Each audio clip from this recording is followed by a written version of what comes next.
Blog Talk Radio.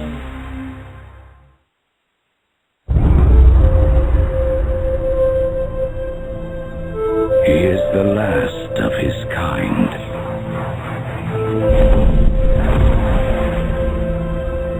All that remains of a once powerful nation.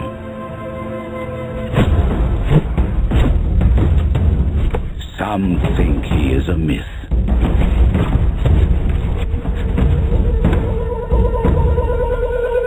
Some believe he is the chosen one,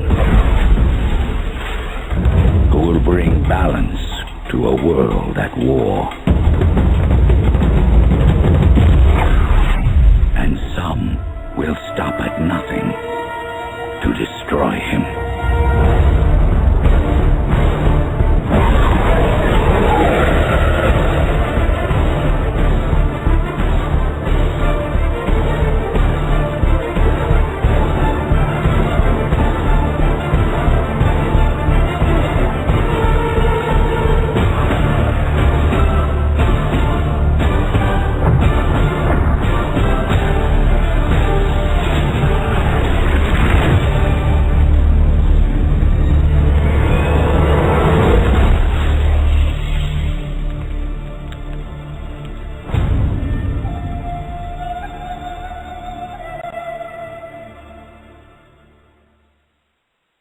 Welcome, Moors and Moorish Talk Live 100. I'm your host, Tarhaka Black, and today we will have a very explosive broadcast. Our special guest is the Grand National Chairman for the Moorish American Government, and he's going to give us a breakdown on exposing the truth, Masons of African descent in America. We will cover such topics as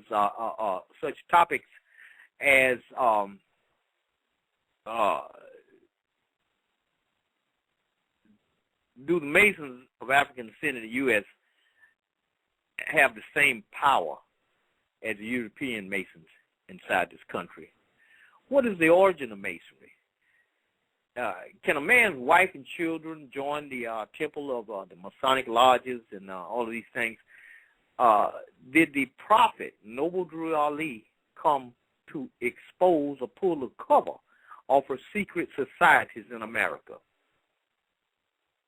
Can a Mason of African descent be free in the United States? Are Masons of African descent in the U.S. considered real men? What is the secret of the Masons? Who murdered Hiram Abiff? These are just a few of the topics that we're going to cover here today, including the information on your Greek sororities and all of this kind of stuff. And so without further ado, I'm going to go directly into our little formalities about our messages and stuff.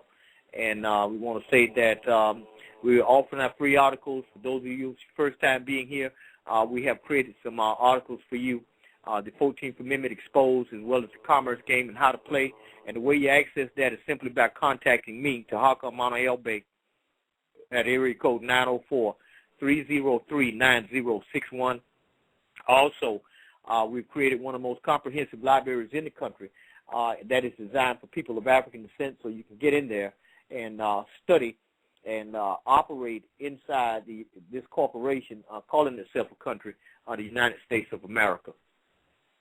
Now, we have the Moorish American Government, and the way to become a citizen for the very first time inside the United States as a person of African descent, because you've never been a citizen of the United States, and you can't now. It's impossible because the United States is no longer a country. It's a corporation. There's no corporation on the face of the earth can make you a citizen.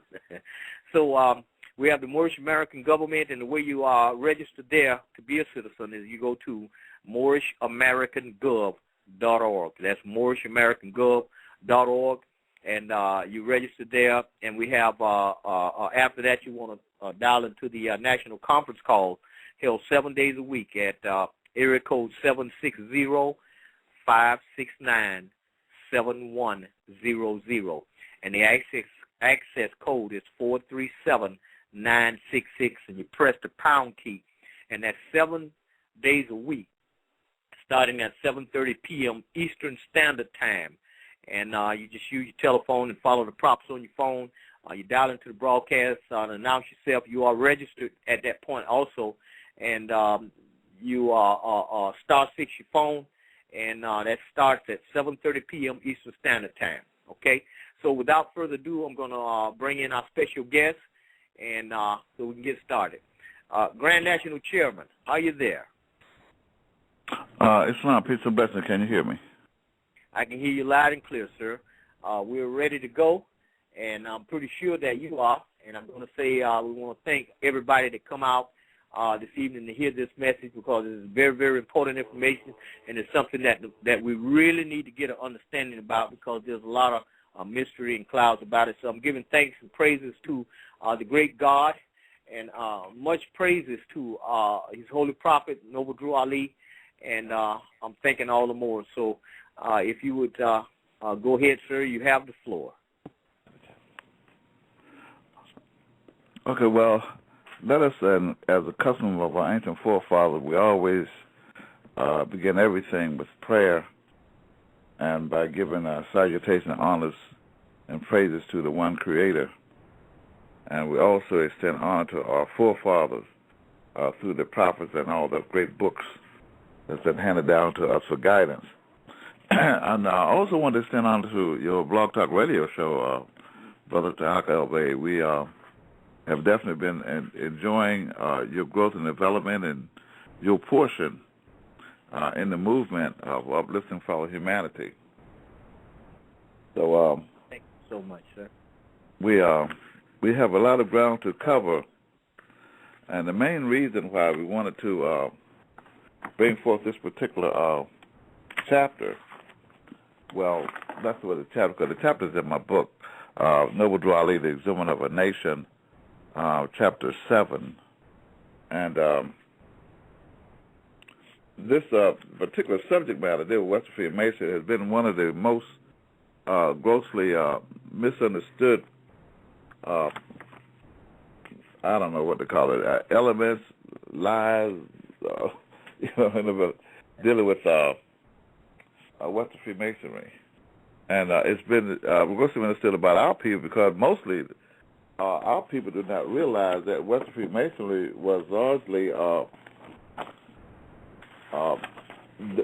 formulated not only behind their backs by the European government and domination, but equally as important, they are. Hold on a second. Let me. Okay. I want to make sure I get my documents lined up here. Okay, that's chapter 7 in my book, Noble Drew Ali, The Exhument of a Nation. But anyway, I forward out to everyone on the email that I had access to their email address, and a little article that I did a few years back dealing with the Western Freemasonry as far as the Moorish Science Temple, the limitation of Moorish Science Temple and the malignancies of Western Freemasonry. So tonight's subject matter will primarily be dealing with the malignancies of Western Freemasonry. This is a topic that the majority of our people, mainly our brothers, will not discuss to any depth or to any truth. And the reason why is because of fear and ignorance, mostly. Western Freemasonry has been about the business of burying, destroying, killing, embalming the continent of Africa and all of its inhabitants. It make any distinction between the men, the women, or the children, its history, its future, legacy, nothing. The whole intent of Western Freemasonry is to destroy everything about the continent of Africa and all of its people that was within their measure. And the good thing about that is that the total capacity of the measure of the nations of the pale-skinned nations of Europe is that they cannot measure beyond the things that they can see. with their carnal eyes. They cannot measure beyond the things they can hear with the carnal ear. And the reason for this, since their original cloning and placed on this planet by the ancient Corinthians, they could not be given a spirit, meaning a God source, which is, in other words, a seed of perfection. This is often returned in the Bible and other books as the only Son of God, and all that means basically not that God could only have one son. You know, that's really absurd to even think along those lines, and think that the saying God would be just. But what it means is that this particular Son of God is a perfected seed. This is a cloak cover word. It has much definition to it. This is the whole world of Western Freemasonry. It has a lot of words that's put on the surface, but it has another meaning when you go in depth. You can easily be deceived by the world of Western Freemasonry if you just look at the symbol of the compass and the square. Most people will not even begin to realize that these are symbols that was created in ancient Kemet, right there in Africa. The European nations didn't have a clue what to do with a rule or a compass or a square, nothing else for that matter, because they had nothing to build. And because they were not gods, only gods can build and create.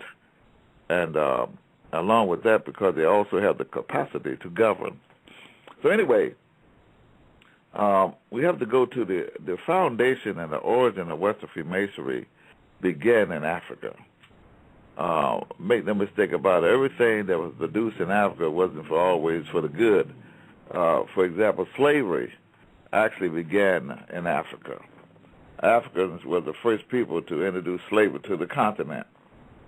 Along that line, when it comes down to certain limitations of what the mind could accept, this is how Africans treated their students. And this is not new. They always come in 3 degrees, belief, faith, and fruition. And these 3 degrees was determined upon your mental capacity to receive, accept, and be the truth. Belief is what you think perhaps is true. At least on this level, you are beginning to think. Faith is what you know is the truth. And then, of course, the last degree is fruition, and this is when you actually become yourself, the truth, or God.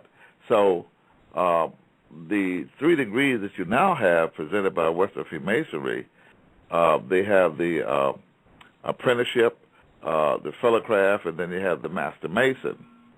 And they have this oftentimes in different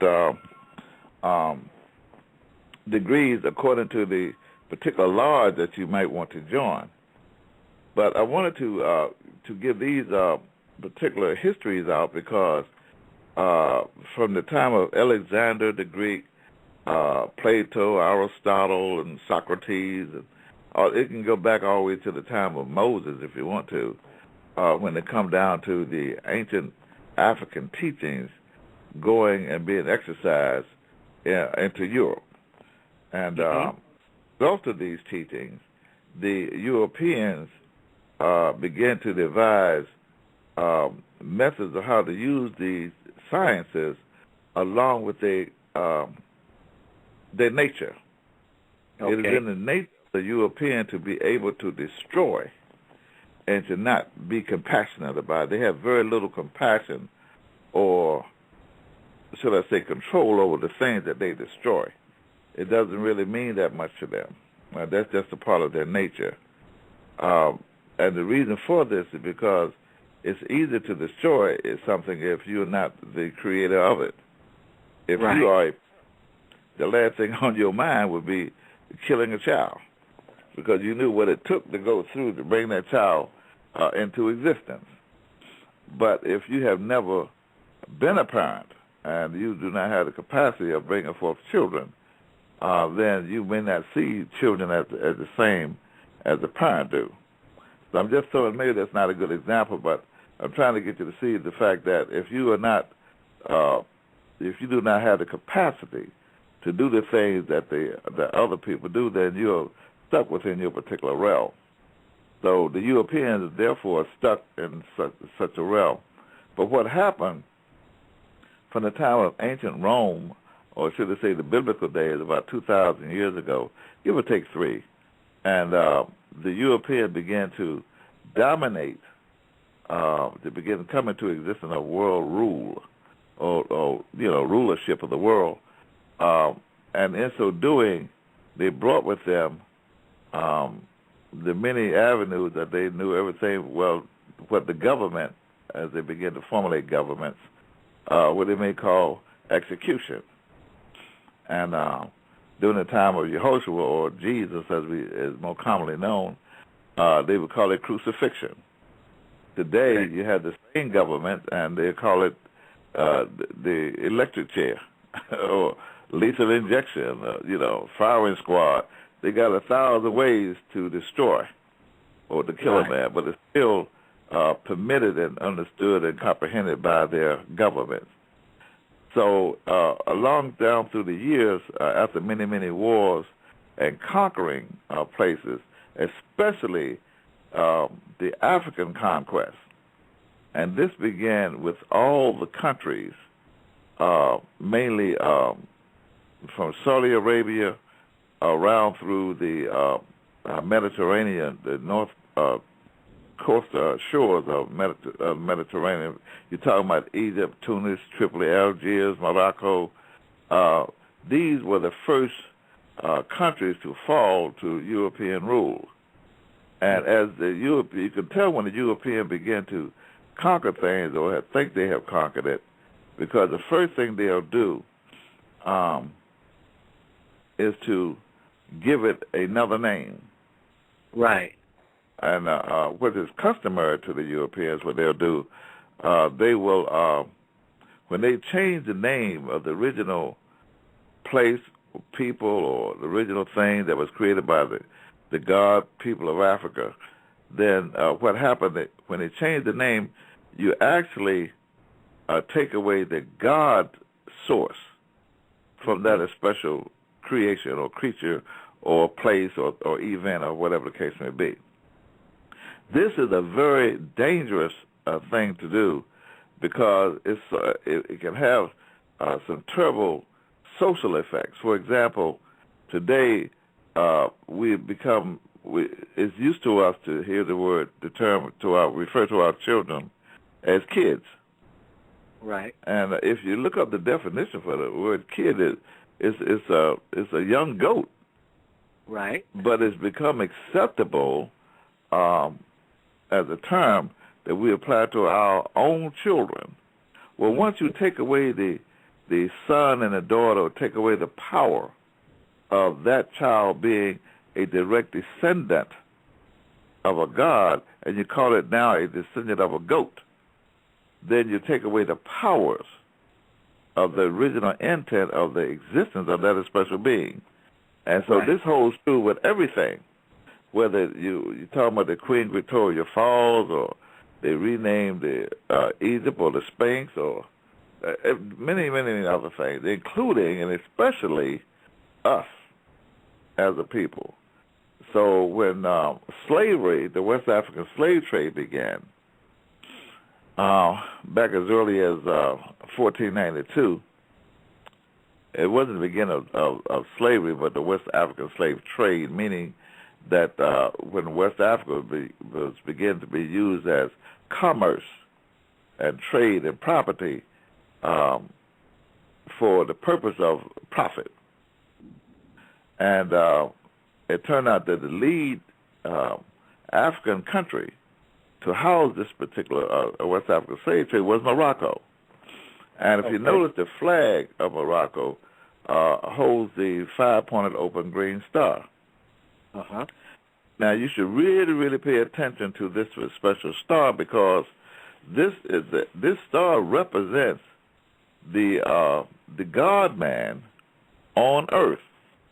That's why it's an open star, and it's standing on all 2 feet. But the 5 points of the star represents love, truth, peace, freedom, and justice. And when you incorporate all these 5 principles into human form, then you have an African God people, those who are about the business of living the life of being a god. Now, what happened when it come down to the West African slave trade, the European governments and rulers, be it Queen Isabella, King Ferdinand, you could just go on and on. But what they did, they began to collaborate and conspire with other ruling agencies and governments. For example, like Rome, the Pope, or the Vatican, if you will, had a big hand in the West African slave trade. In fact, they was getting 25 cents off of every dollar for every African that was captured and exported out of Africa. So the Catholic, they call it the Christian Crusade, but it was actually the Catholic Crusade. So the Catholics had a big hand in the West African slave trade. Well, so did the people of the Great Quran. And this, too, was being dominated by the European ruler. Now, this is sort of hard for the African brothers and sisters here in the United States to understand that, because they do not know that most of their teachings that they have received here about the Great Quran or Islam or Saudi Arabia, most of these things have been given to them by people that didn't care nothing about them in the first place. So it doesn't matter that much about what the Quran says. If you cannot interpret it in its actuality, then you really don't have a clue as to what the people are doing, because these are the same people that had the Quran in their hand, saying their Fatiha 5 times a day, facing a rock, while they was enslaving you in the meantime. There's something wrong with that picture. Anyway, the Jews, too, had a big hand in our enslavement, and those who call themselves Jews. And there was much participation in many of the governments throughout Africa. And the way that worked was that the majority of the governments had come under what is now known as the Islamic rule. Well, Islam is a theocracy. Something else? Okay. Islam is a theocratic form of government. Okay. Similar to the way that we have our government today, is a theocracy, not a republic, but a theocratic government. Now, the difference between a theocratic government and any other kind of rule is the fact that you have the great God at the top. Then in the middle, you have the prophets and all the holy books. Nothing supersedes these two. And then you have on the last level, you have what is known amongst the populace, you have what is called the ministers, rabbis, imams, those who are administering or interpreting the laws that's coming from at the top. Okay, meaning the great God, the holy books, and the records of this nature. So this is how theocracy works. And as the Islamic or theocratic Islam, as a theocratic government began to come across the continent of Africa, out of Saudi Arabia, introduced by the angel Jibril and the Egyptian Adab through Muhammad, it was grossly misinterpreted. And a lot of the governments and tribes and kingdoms and rulers of the continent of Africa became absorbed into the mystique of what is now known as the new Islam, or the final version of Islam. But it was not really Islam at all, quite the contrary, because what it did, it forced the people to turn against their own citizens. There was no more ancestral or descent nature or ancestral line. There was no more honor system where you honored your elders. The only thing that mattered then was either you was obeying their Islamic rule and called a faithful, or you was on the other end as an infidel. There was no bloodline, no relationship, no citizen, no descent, none of that. The New World of Islam wiped that out as it came across the continent. And even to this very day, it's the same thing. They had misinterpreted the title of the name of faithful, as though that was to mean that your loyalty was directly to the Prophet Muhammad, as I say, you take the Shahada.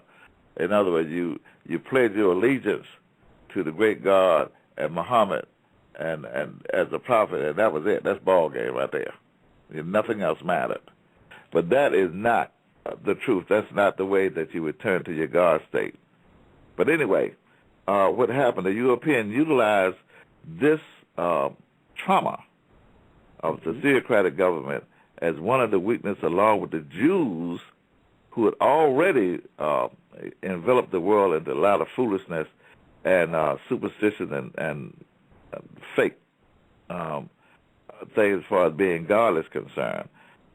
They decided they did not propagate the Jesus theory. That was most of the Europeans, but nevertheless, under these religious concepts, this is how the Angels of Western Freemasonry became into existence, and it was usually done by the Template Order back in the UK. Really, you had the Scottish Rite Orders, and then you had the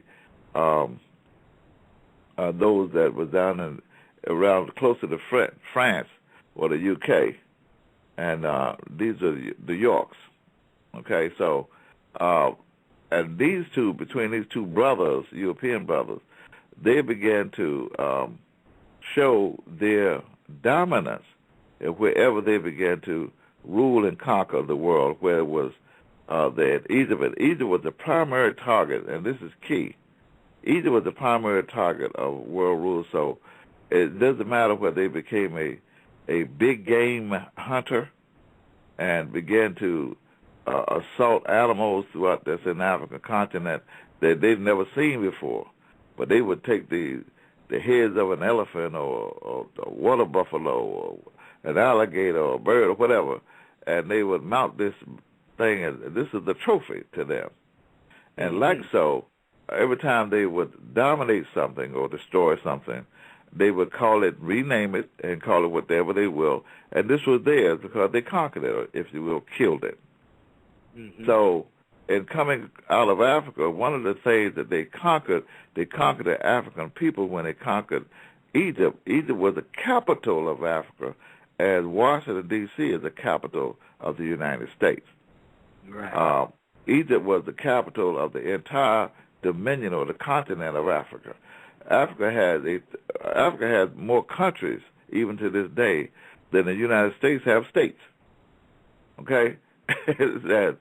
So that's saying quite a bit, considering that these countries are larger than states, which will give you an idea of the size of the continent of Africa in reality. But nevertheless, as they began to dominate and conquer Egypt, this created a symbol when they began to rule here in the West. The colonies themselves was a corporation under the British rule. Also, portions of it was controlled and ruled by Spain. Other portions of this country was ruled by this continent, was ruled by France. Those three European systems of government was what conquered the North American and continent, along with the adjoining islands. So I have to give this kind of history so that you can understand that when it comes down to dominating the Moors of Africa, then that means that they did not have a land, they didn't have a history, no family. If you wonder how making Negroes or making black people was so successful, it's because of the way that this particular system was introduced. It had the covers or the overtures of religion, mainly Islam, Judaism, and Catholicism. Okay. This is the three bandits, if you will, known as Jubilo, Jubilar, and Jubilam. And it was these three heads that went about the assault placed upon the continent of Africa and all of its inhabitants. And as a result of this, since the ruler is the only one that can actually publicize or utilize the media in its full effect, only the rulers can tell the story of their conquest. But you have to be careful to not let the criminal describe the crime. That's right. And this is what happened when it comes down to the denationalization process of the Moors that was covered over by Western Freemasonry. And the way this happened was that as they began to capture our people and enslave them, they killed millions and millions and millions of our people that was inhabiting the islands in the Atlantic, the Caribbean islands, all of the islands. I'm talking about not just a little small island like Haiti. You're talking about big islands like Cuba, okay, Jamaica. These islands was completely, the original inhabitant was completely devastated, taken out, and replaced with this human cargo that they had stolen from West Africa. And it was covered up because there was no one to report the media, because we've always transmitted our origin by word of mouth. That's right. The records, the forefathers, we would sit around the campfire and just talk and tell the story. And this is how it was transmitted. But the European has another system of recording their history, okay? And that they would always place their seal upon the stories that they told. And this is usually their stories had to do with some form of murder.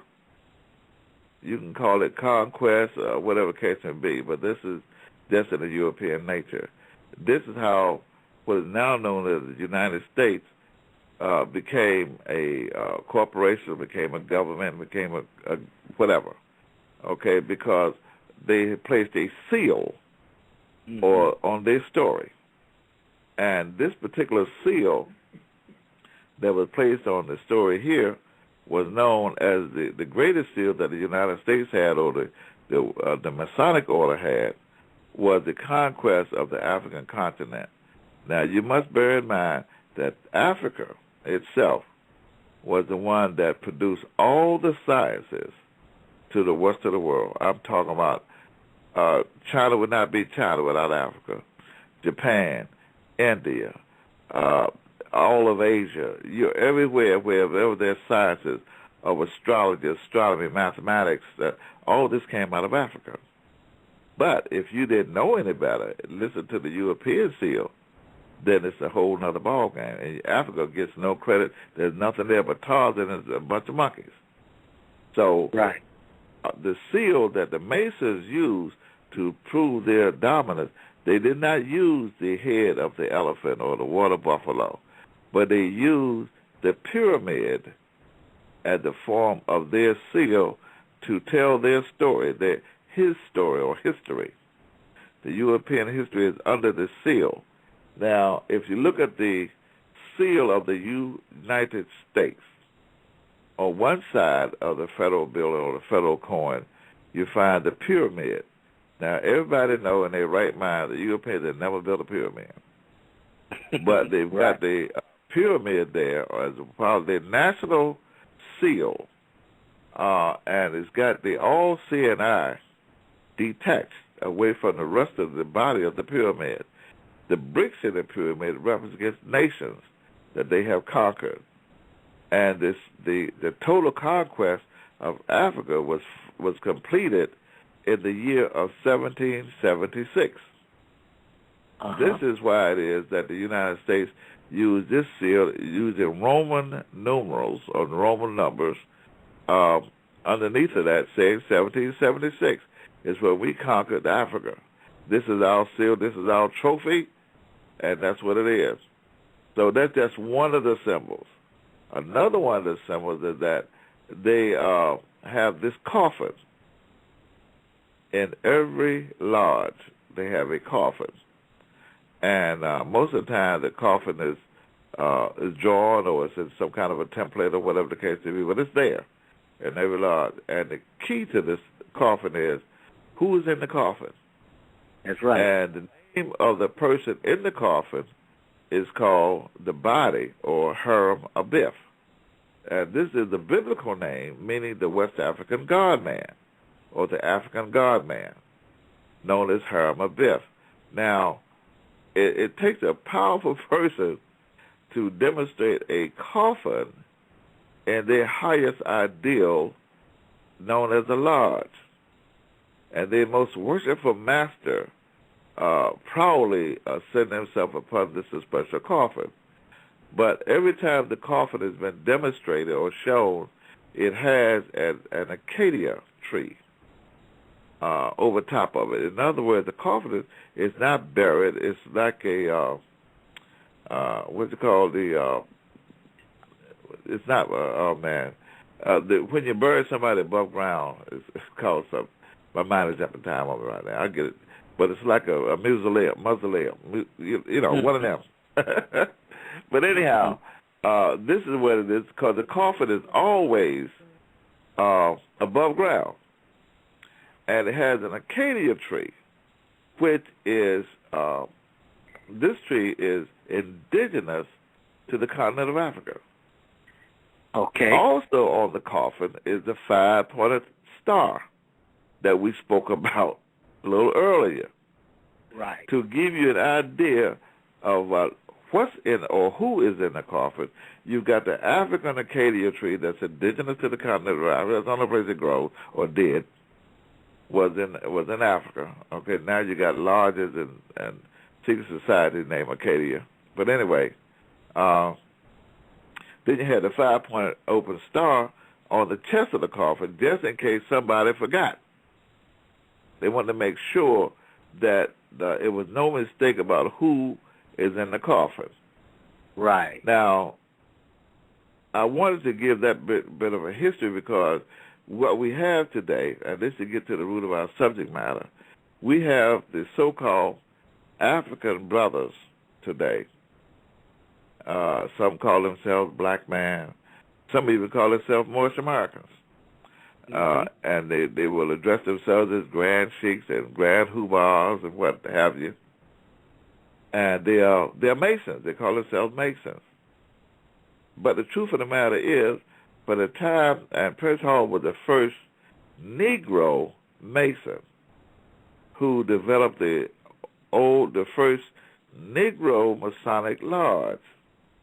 This was before the United States even became the United States.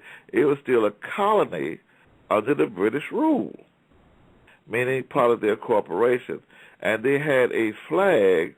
Britain developed a flag, and this is key also, to fly over their property, or in other words, their colonies, that they were taxing to death. And this particular flag was a red-white flag with a green pine tree in the corner. Mm-hmm.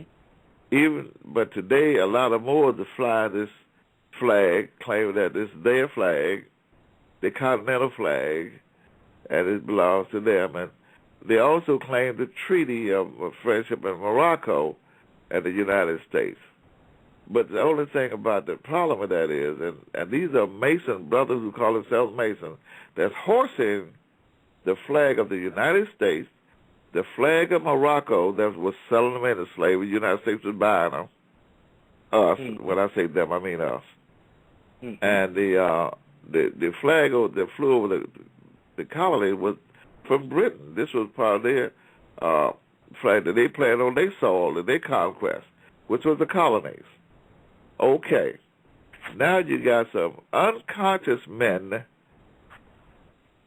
who do not have a clue of their natural or their free national name. They don't have any idea of what it means to be a nation of people. because they have been denationalized, which is a high crime. We discussed this last time I was on your show. And they don't have an idea that you cannot be a man without being a nation first. Okay? They really don't have a clue. And they call themselves Masons. Well, they have a 3-step degree that they give to the Masons, and they say that once you become a Mason, you become free, ancient, and accepted. Mm-hmm. Well, when it comes to the so-called Negro men, African men, or whatever the case may be, a bigger lie could never be told. Number one, it's impossible for a Negro to be free. Free from what? And free to do what? And be what? Ancient, a Negro can't be ancient. A black man is no longer, can be no older than the United States, because that's where they was made at. Made in the U.S. of A. All black people, made right here. No black people came out of Africa. They were made right here. And when it comes down to being accepted, I don't have to say this too often or too loud, but who in the hell accepts black people anywhere in the world as a people? Nobody. There's not a country on earth that will come to that's an ally of the so-called Negro African man, especially those who call themselves Masons. Because the real definition for a Negro Mason or an African Mason is that he's a snitch. He's a yes for the Europeans, the most worshipful master, his most worshipful master. That's who he has to report to about his people. That's why you find most Negro Masons today are principals of schools. They are brothers who come out of college. They got so much education. The one thing they do have is a job. You better, because you can't be a Mason unless you got money working somewhere. And but the thing about it is that their most worshipful master is still the slave master. That's who they have to report to. This is the reason why the Negro to this day, or the Moors who call themselves Masons, they're still nationless, cannot be a people. They've got no one else to report to. There's no government. They don't have a government. They don't have a nation. They don't have nothing. Not long the status of being a free national entity. Okay, nothing at all. So I wanted to point this out because the article that I put out about what's Freemasonry and the Moorish Science Temple, this is what happened to the Moorish Science Temple. Noble Drew Ali warned the Moors time and time and time again. The Mason was so thick when he first got back from Egypt over in New Jersey, they were his own brothers. When they found that the Noble Drew Ali did not have any formal, recognizable European education.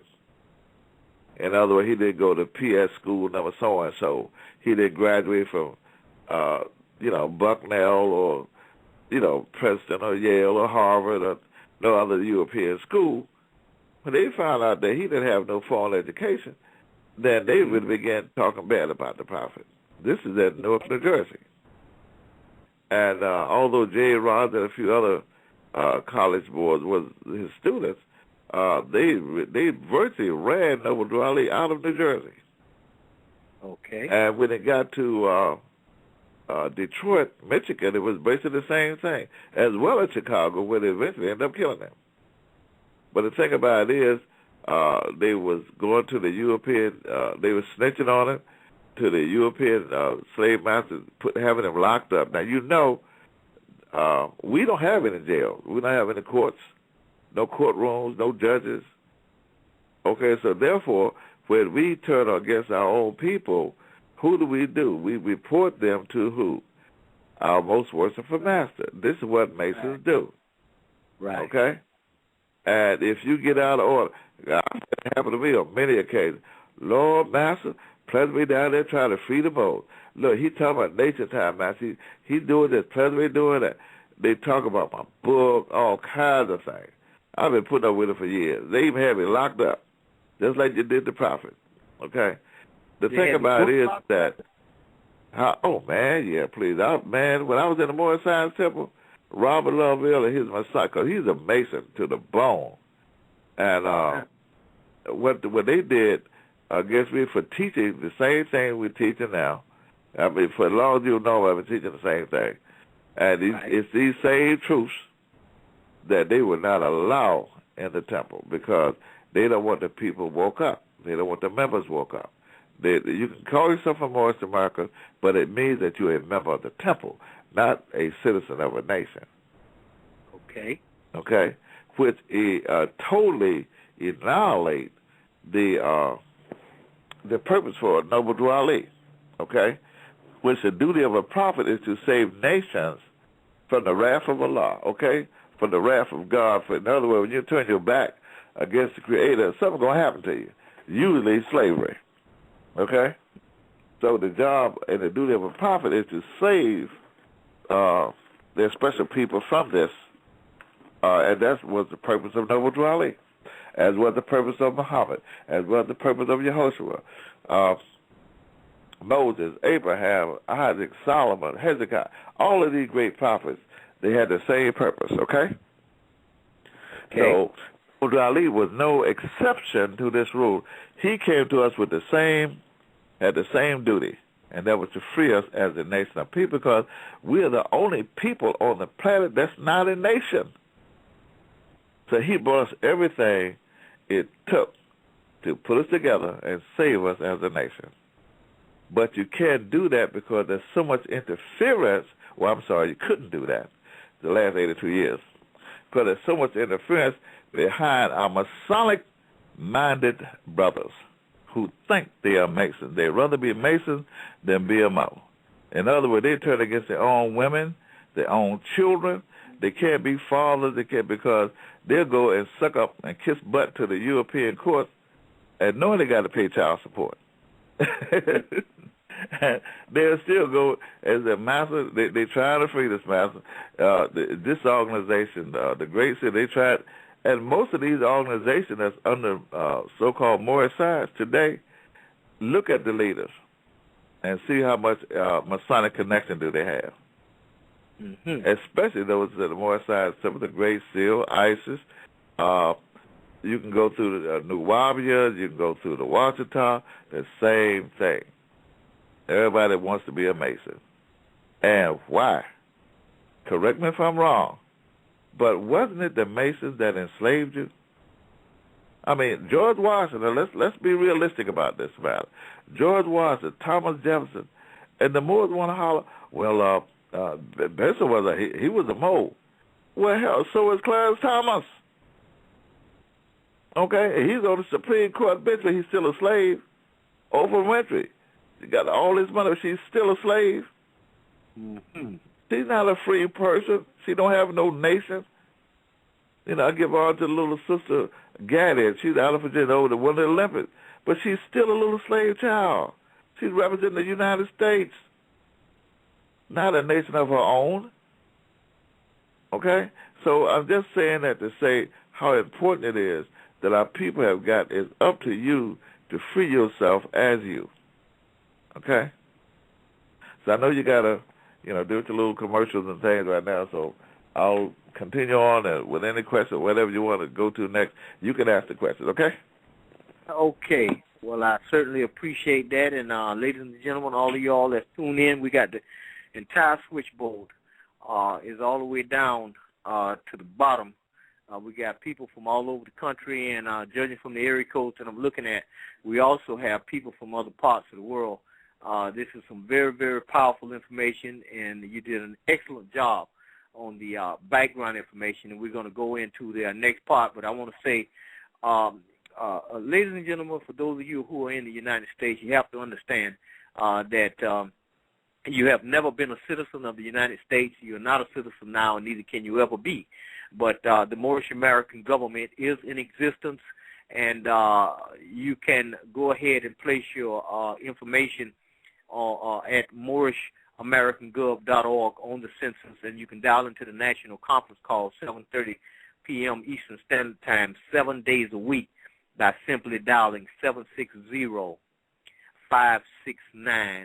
7100, and the access code is 437966, and you just press the pound key, and they'll ask you who's calling and where you're calling from. You tell them, and go ahead and star 6 your phone, and get ready for the education of a lifetime, and this is 7 days a week. One other thing, once again, for those of you who are just tuning in, we are offering our free articles and the 14th Amendment exposed, as well as the Commerce Game. The way you access that is simply by contacting me, Tarhaka Mount Hell Bay, at area code 904-303-9061. And whatever you do, do not send any emails to Tarhaka99@yahoo.com. That account has been hijacked in an attempt to stop you from receiving the type of information that you're receiving now. So you'll have to contact me by telephone in regards to that, those free articles, as well as the most comprehensive library inside the country for people of African descent, and it's available to you.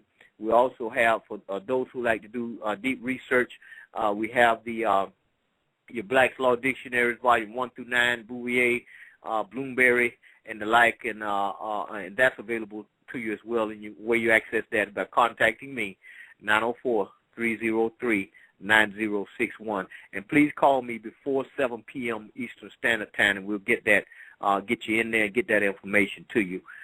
Grand National Chairman, I do have a question. And talk about before you do, I have one more descriptive, two more things to say. One, and I want to, because this is key. I do not want your audience or anyone thinking that I'm opposed to any of my people.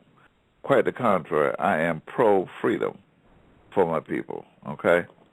And I describe Western Freemasonry oftentimes as handcuffs, meaning this, is that handcuffs only serve one purpose. They're designed to restrain, okay? So it doesn't make a difference if they lay in your living room, you put them in the back window of your car, put them on your license plate, it doesn't matter what you do with them. The thing about it is that the minute you pick up Western Freemasonry, then you are enslaving your people.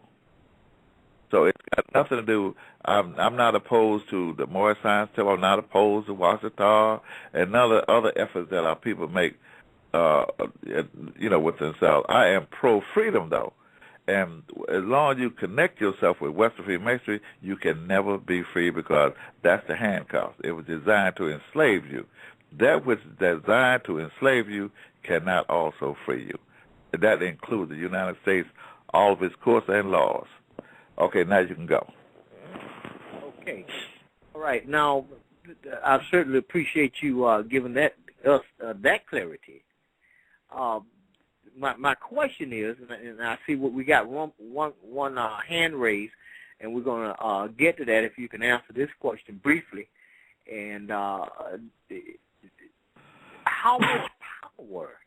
One more time, how much power do the Masons of African descent, the brothers and sisters of African descent, Freemasons, and the Eastern Stars, how much power are they actually exercising inside the United States corporations today? None, absolutely none. If there be a semblance of power, the only thing that they have would be to enslave their own people. This is the only power that they have. I don't care who they are. I've got daughters and things that, they're so proud to be part of this sorority, the Alpha, Beta, and whatnot. And, the Greek society, that right there alone ought to tell you something, okay?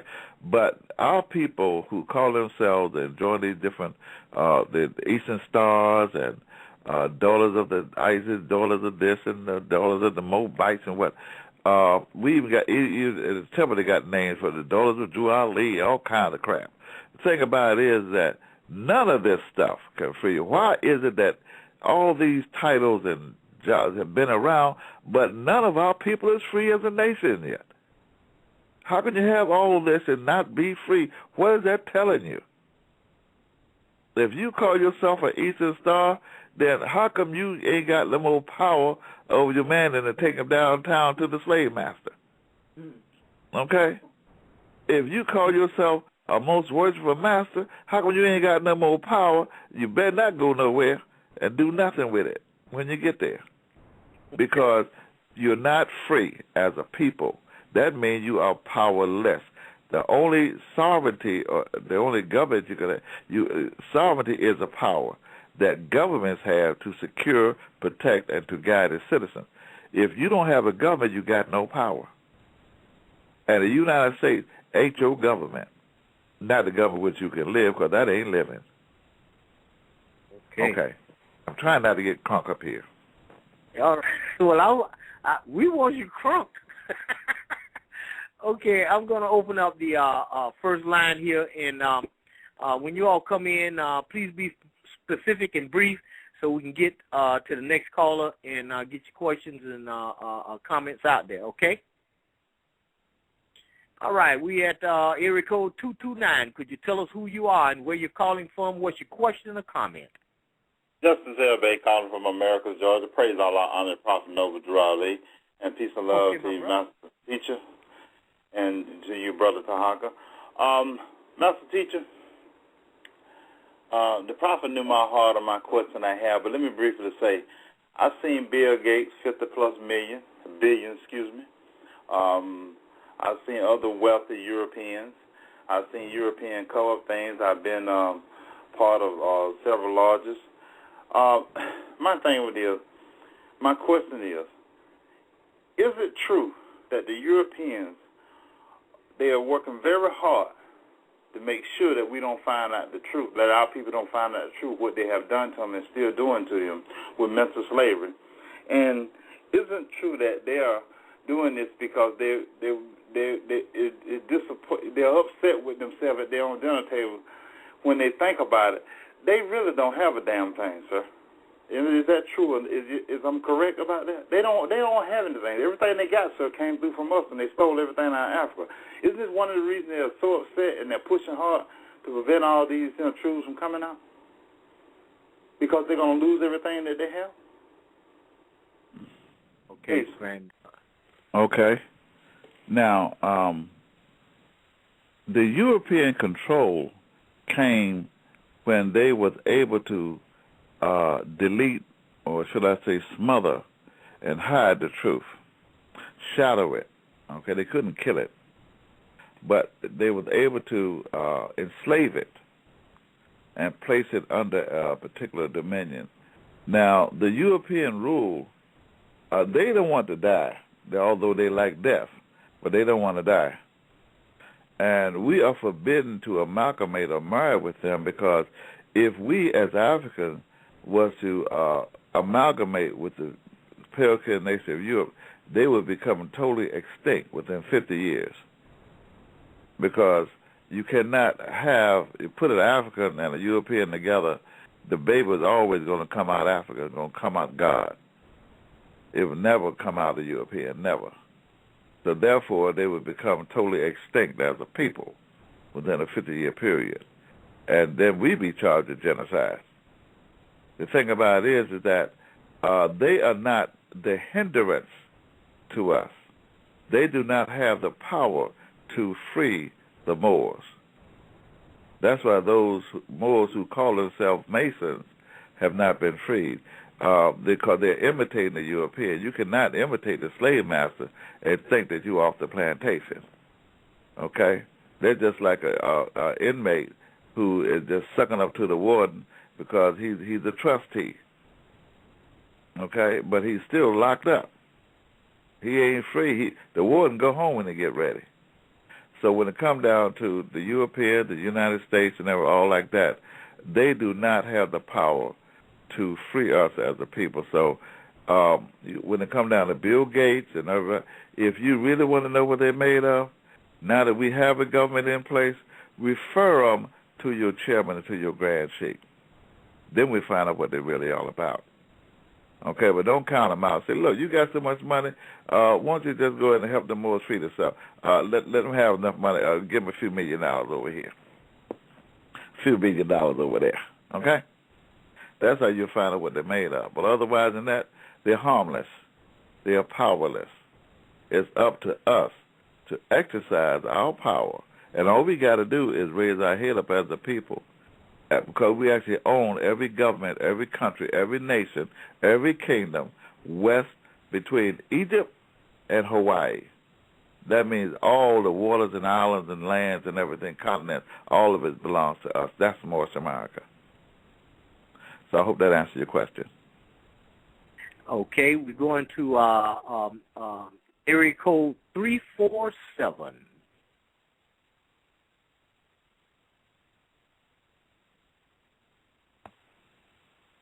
Hello. 1 second here. Hey, hello, brother. Could you tell us who you are and where you're calling from and what's your question and comment? Yes, I'm Brother Anthony. I'm calling out of New York City. Okay, Anthony, let us have it.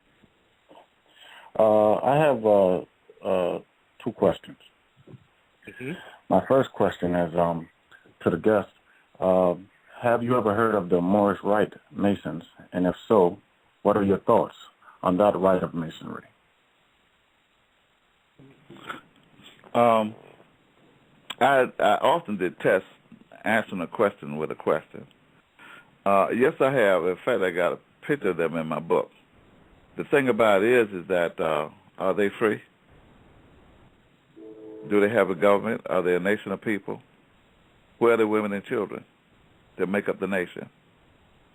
So that's my answer.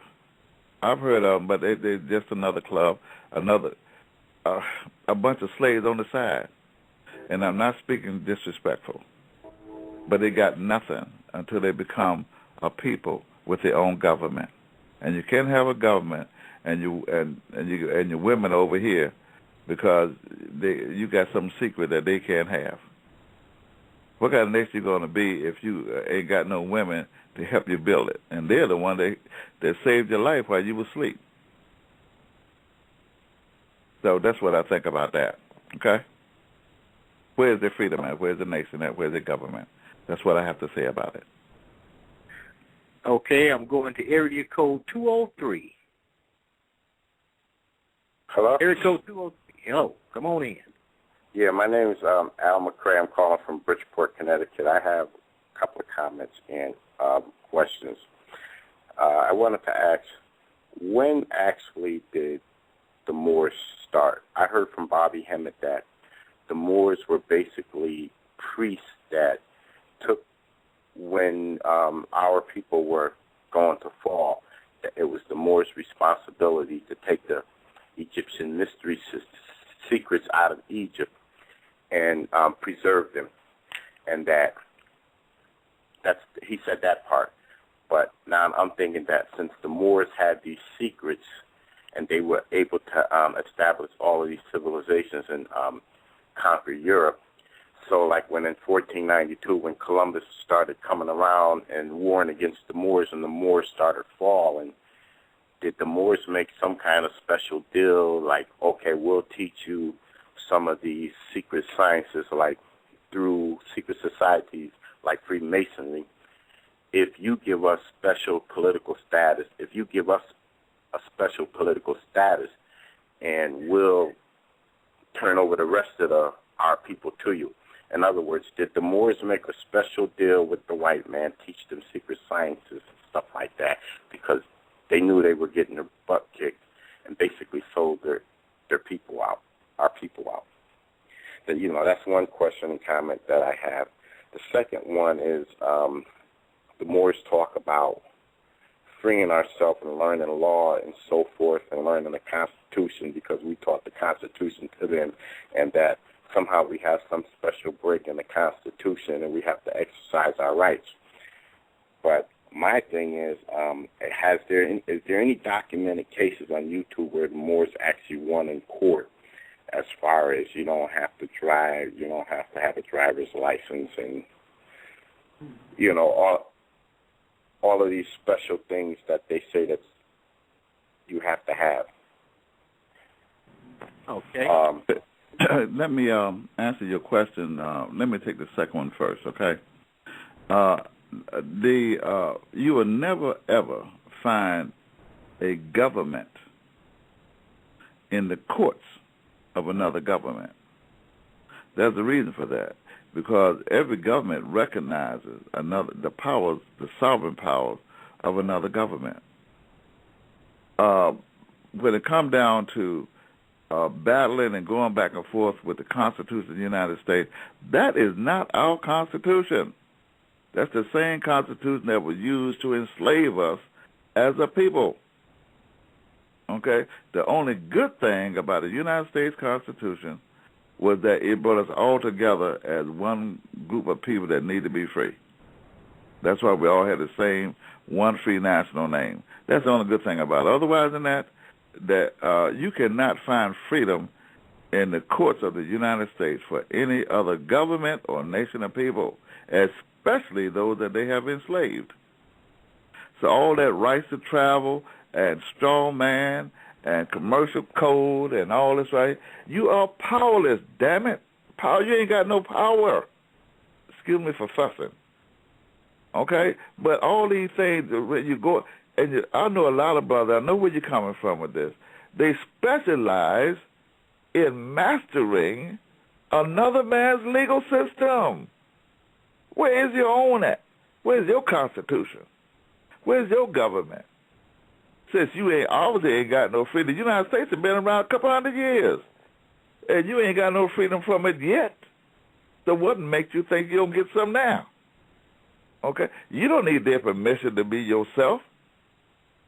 You got the United Nations, you've got Geneva, you got all kinds of international laws for indigenous people that's right there at the ready. All you got to do is use them. But you have to use self-determination with enough love for each other that you want to see yourself as free. You've got to be free. That's the only way out. But you can't get free through another man's government, especially when that government was used to enslave you. Now, your first question, it had to do with heredity, descent nature. We was never less than gods. Okay? In fact, the only reason why slavery was successful, and we did participate in it, like you suggested, it was our people under the Islamic rule that sold out our people, and they're doing it right now, this very day. All right? The so-called, it's just ridiculous. Everybody wants to face a rock 5 times a day and look for Allah. That makes you a pagan. Anytime you got to look anywhere outside of yourself to serve a God, you're a pagan, period. That's proven in the great Quran that they also have behind their back. So when it comes down to the heritage, look at the definition for the word Moorish. How old are the Moorish? The Moorish is a committee. That's spelled Comity. They're a committee of let me get it right. They are the Moabites, the ancient Moabites. When I say ancient, they go all the way back to before the fall of man, before we actually took on human form. Okay, for a long time, when we was in and out this planet, we didn't even have a human form. If we did, we didn't use it that long. Okay, because we were masters. The flesh can't, it was like a vehicle. The flesh can't think of reason anyway. So as we became, this is before the great earthquake that brings up the continents. So as later centuries went along, millennia went along, then we began to fall, which we've now taken on and known as humans. So we became the ancient Moabites and the conglomerate or committee of the Canaanites and the Hamathites. The Hamathites, Canaanites, and Moabites. You put these three together and you got the Moorish. Okay? We are the ones that developed the kingdoms and everything else west of Egypt. Everything east of Egypt was already taken care of. We had already set that up. China, Japan, India, We already did that. Okay? Now it's time to come westward. And that's what we did with Tunis, Tripoli, Morocco, Ghana, Congo, so forth and so on, all the islands. We was here building pyramids and mountains and things before they even built the pyramids in Africa. That's how good we are. So these are the Moorish. Don't sleep on the word Moorish. Don't take it lightly like it's something new or something come out the Mediterranean or some connection with Morocco. The only connection we had with Morocco was that we are the mothers and fathers of it. We founded it. That's the only connection we got with Morocco, with little bastards. Anyway, go ahead, Mo, with your question. I told you not to get me crunk up. All right. We're coming straight down here to Jacksonville, Florida, area code 904. Area code 904. Could you tell us who you are, where you calling from, question and comment? Hello? We hear you loud and clear, sister. Oh, okay. Hey, Brother Tarhaka. How you doing, Miss Hunter? All right. That's my slave name, Sharon Hunter. But my other name, my Moorish name is Sharon Bay. Okay, Miss Bay. Yeah, the one with the email address today. Yeah, I sent it to you today. I finally got a chance to do it. I was sending it to the wrong email address. I saw you in front of it. I saw that. But your email box is loaded up now. Have you seen it? I hadn't had a chance to get back on there and check it yet, but I will. Oh, okay. All right, but I just wanted to comment that I was enjoying the show, and myself, until I met Tarhaka and started learning more about my history, I was the same as everybody else. I went to a majority white university, pledged a sorority there, and until I met him, I was actually quite proud of that. I used to boast about, I was a member of this sorority, and I've got all of this education and degrees, and I thought I really was intelligent until I found out that I had a lot of years of miseducation and lies and things of that nature. But listening to the show tonight about all the different organizations and things of that nature, and how you really can't be free until you're a member of a government.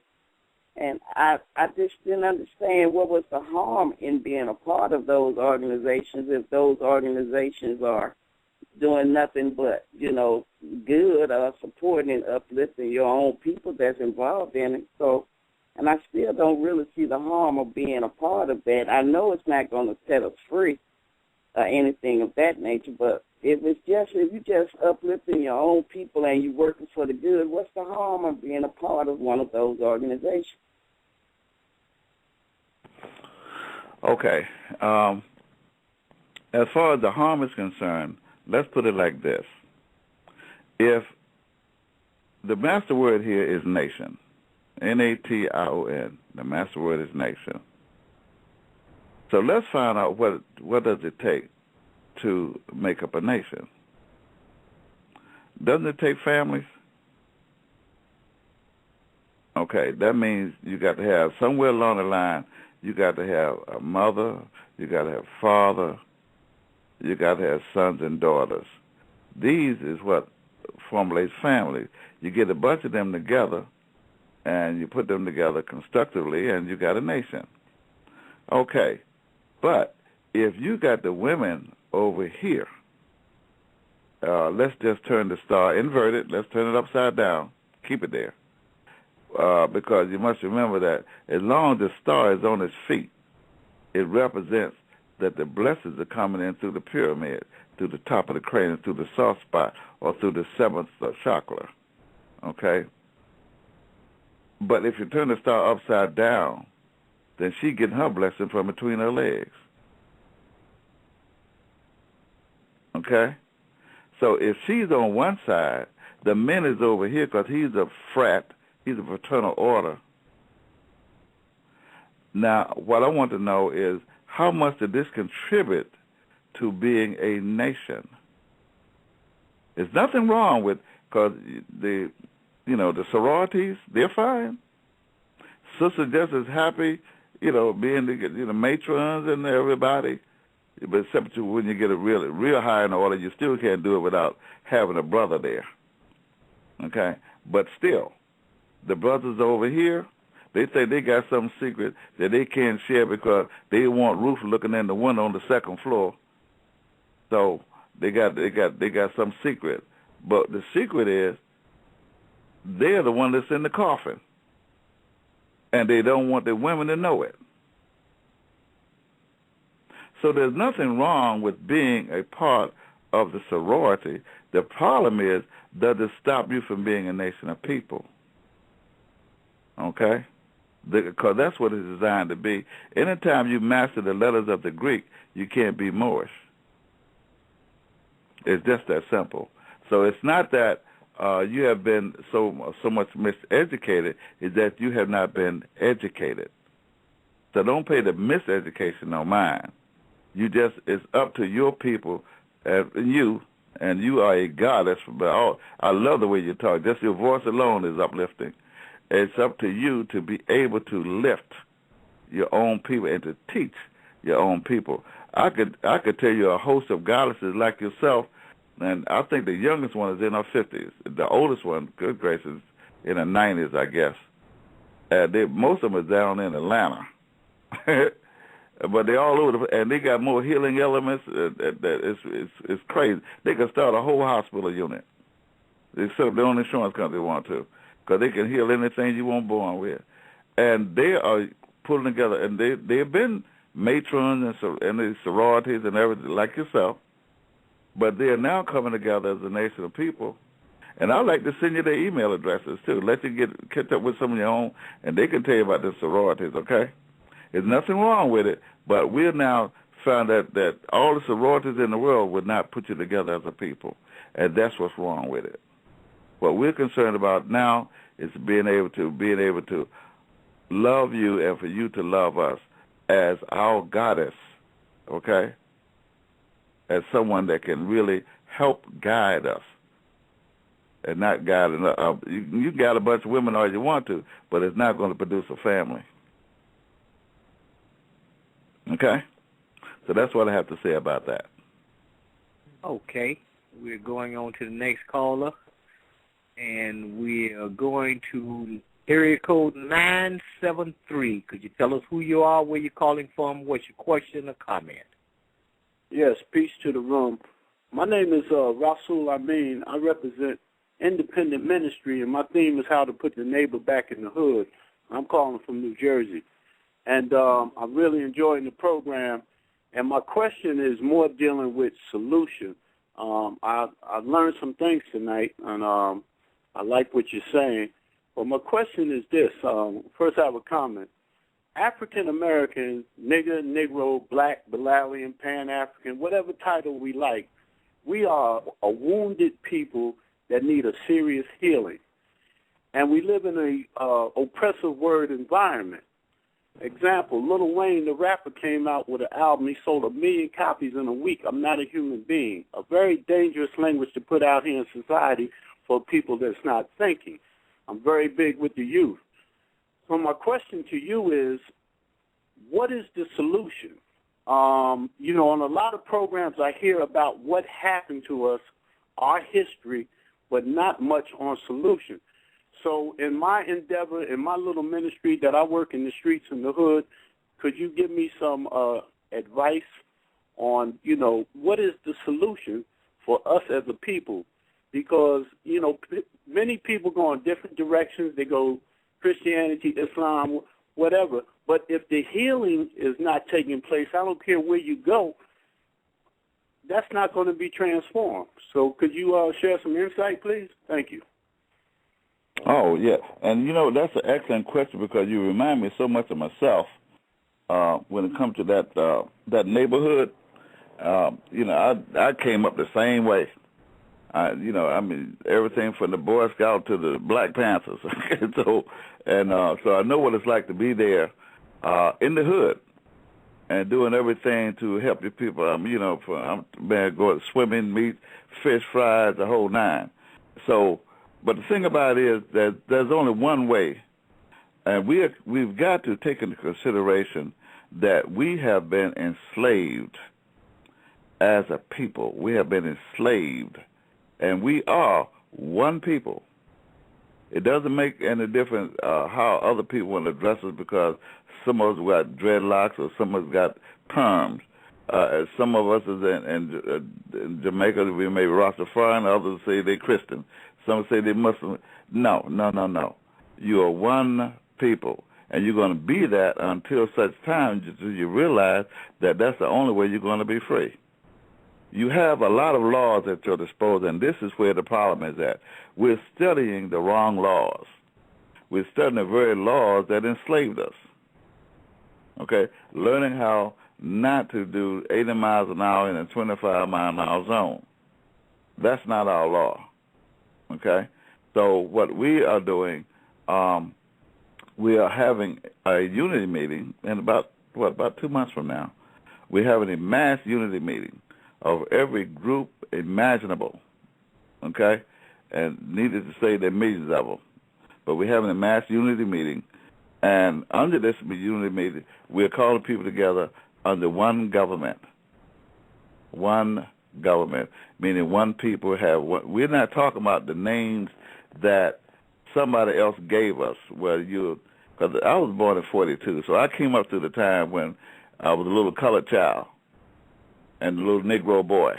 I come up through that, and then by the time I got used to that, somebody started calling me black, and I had to fight my way till I found out that it was more black people than was Negroes.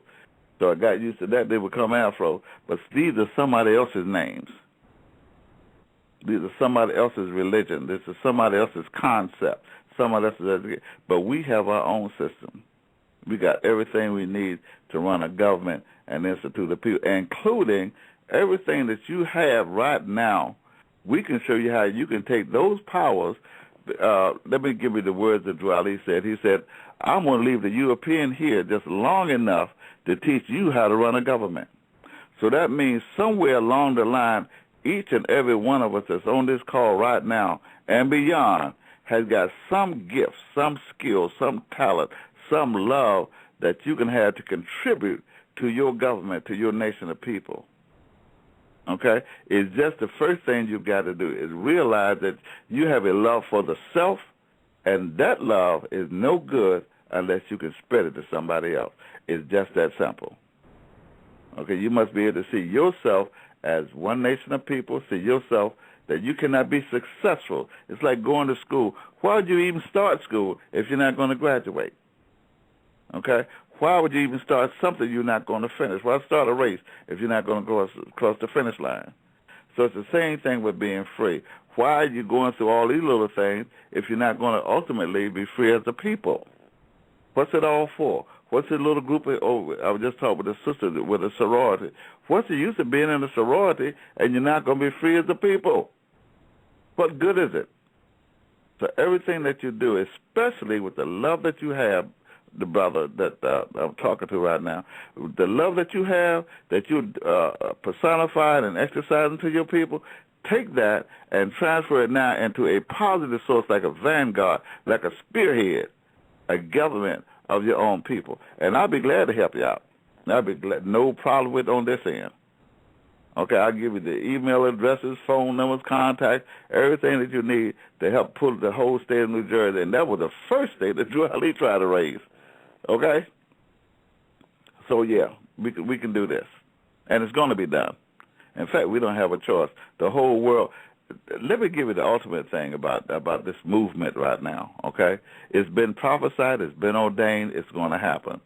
But did you know that every nation on earth is waiting and looking for what it is that we have to offer, because they're going to want to know, how in the world did you get over?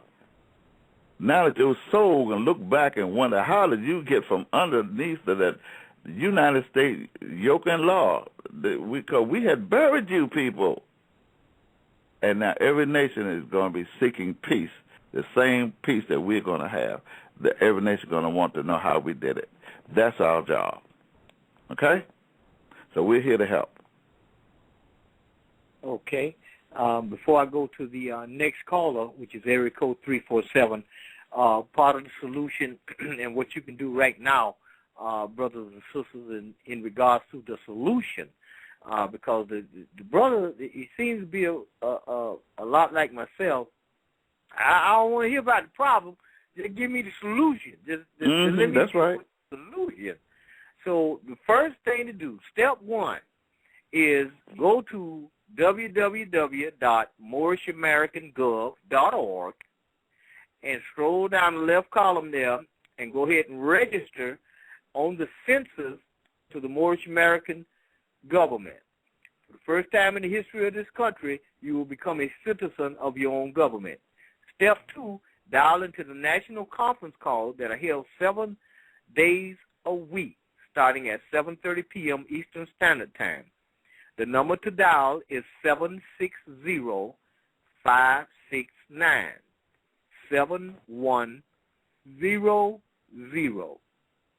The access code is 437966, and press the pound key, and you register in, and that lets the government know who's participating, who's actually serious about the solution, because you got over 60 million people of African descent inside the corporation calling itself the United States of America. And when we begin to realize that all we got to do is be resurrected as a nation, as a government with our own government, our own constitution, our own flag, all these things are already in place. We're just waiting on you.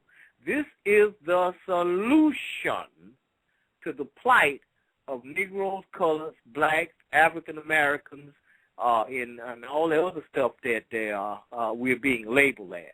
Now I'm going over to area code 229 now. Islam? Islam Mo? Justice L.B. again, calling from Americus, Georgia. Already having praise and honor. Granddad Chairman, I want to bring this up one more time. Since we're here speaking to people all over the nation and probably other countries,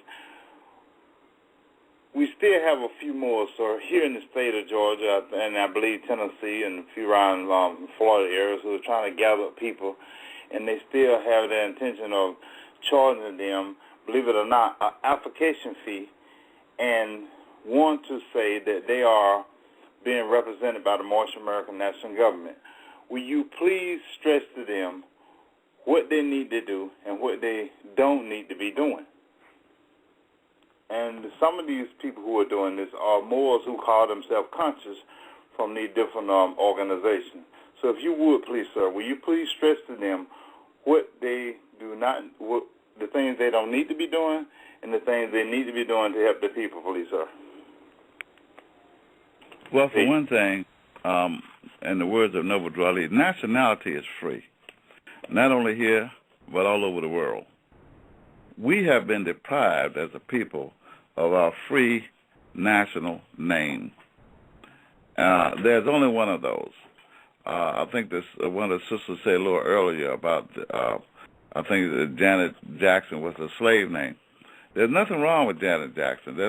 Janet Jackson is not a slave name. The name that was given to the slaves was Negro, Black, Colored, Afro, etc.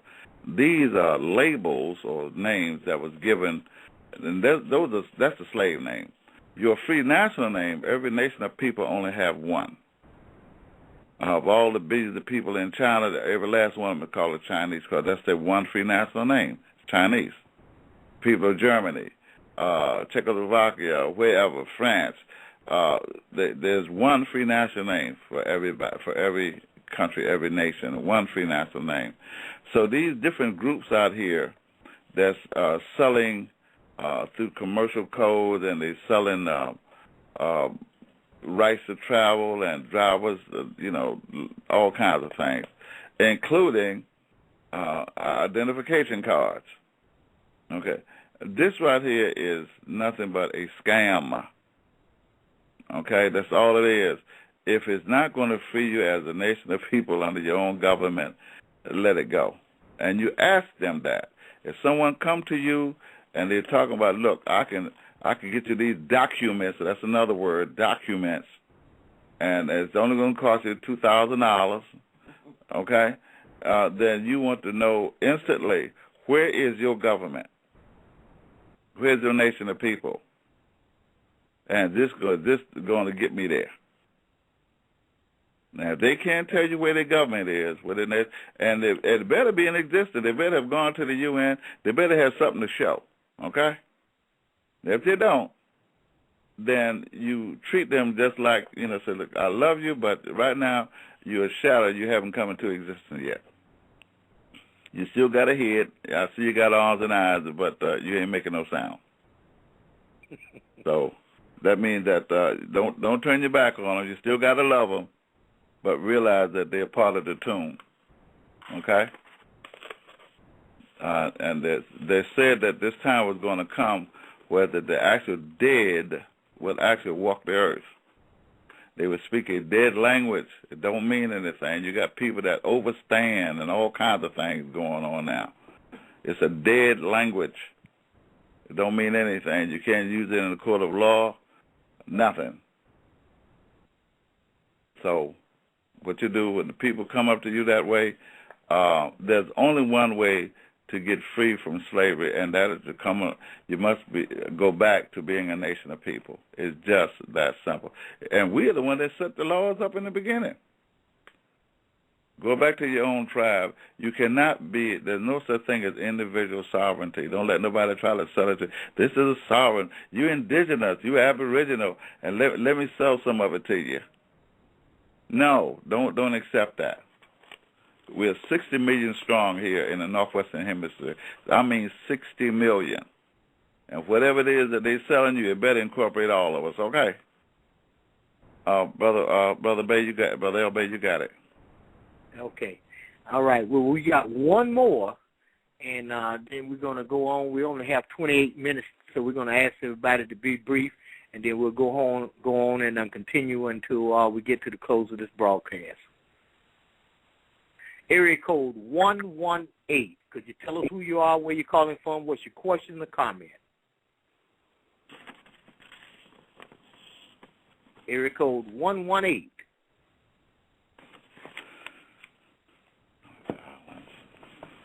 Okay. All right. Area code 229. Question and comment. Islam. Islam. Just a big call from America, George. Having risen, giving all praise and honor. Master teacher, sir, there's still a little moment about the class action lawsuit that the Moorish American government is going to be, as some say, participating to collect the large amount of funds for each African descendant. Will you please give people some idea of what it takes to file this type of class action lawsuit, please, sir? Because we have some Moors in some areas around the country, north of the continent, north and south, who still have the intention of demonstrating bad behavior by getting up groups of people.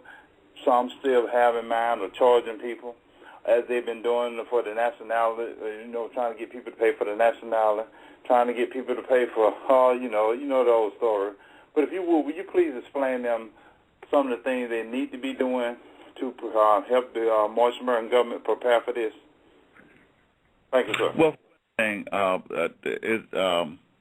there was a time when this said class action lawsuit against the birth certificates and the marriage licenses and things that actually was used to re-enslave you, make you property, and from the state where you was born or got legally got a license for. But right now we're forming ourselves as a government, and we don't have time to file class action lawsuits against another government. The United States and the West in its entirety is going to be made to pay, and they're going to have to pay in compound interest. That's not a problem. But in order for them to pay properly, you've got to be a nation of people. For example, as long as you're in a slave situation, you can't get reparation, okay? Although you can say, well, I want an apology, and you apologize to me, then you pay me some money. It don't work that way. No society, no nation, no government owes a slave or property anything. Now, once you become reparations are only given to those people who are a recognized people with their own sovereign powers, okay, as a government. And this is when reparations can be demanded. So when it comes down to class action lawsuits and things, there was a time that we was instituting those things. But right now, no, it's not the time.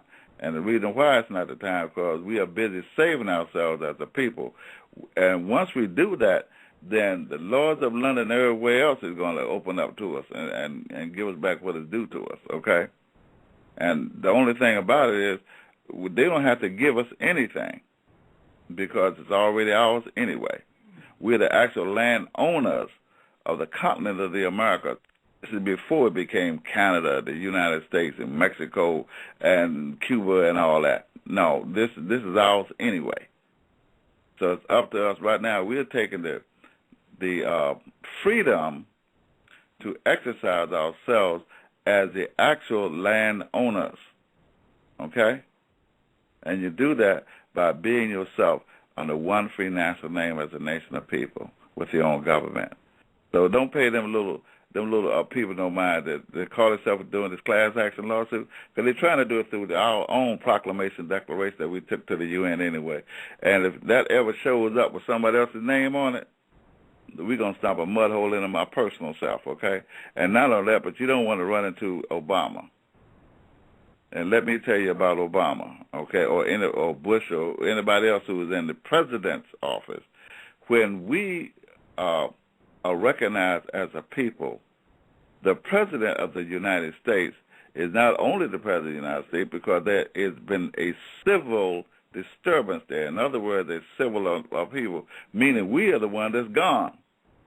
Okay? We're the one that's no longer there. So therefore, it is the commander-in-chief of the military who, like Drew Ali said, they're going to be forced to enforce our law and protect us as a people. Okay? So those who want to go contrary and they want to go against the United States, is, of course, the thing. This is not the time for that foolishness. What you look like going up, slapping a lion in the mouth with some red meat and you ain't got no drawers on, talking about you better not bite me. You ain't got no jurisdiction over me. You're all up in his court, in his den, slapping a lion in the mouth. Stay out of there. And so justice, don't pay them people no mind, okay?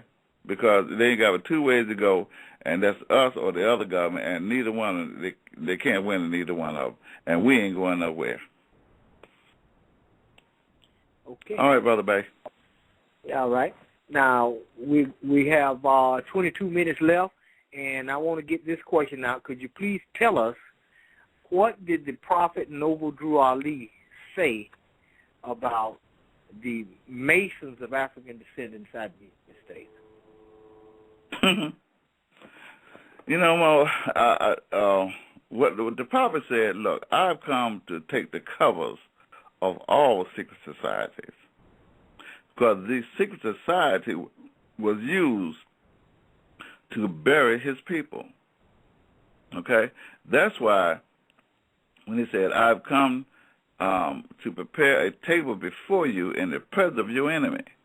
We don't need, right now, most of our people would know the enemy is to kiss them in the mouth.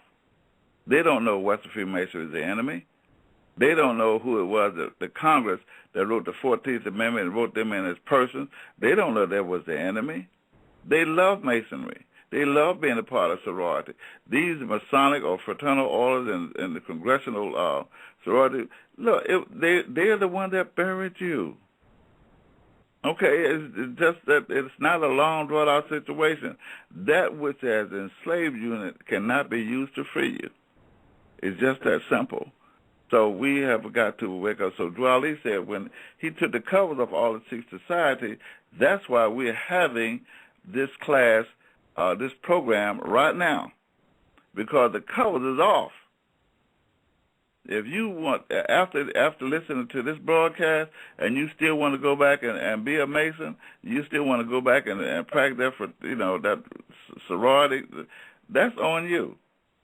But you can't say that you wasn't told the truth. You can't say that you wasn't informed which direction to go. You can't say that you didn't know about freedom. Okay? That's what it's for.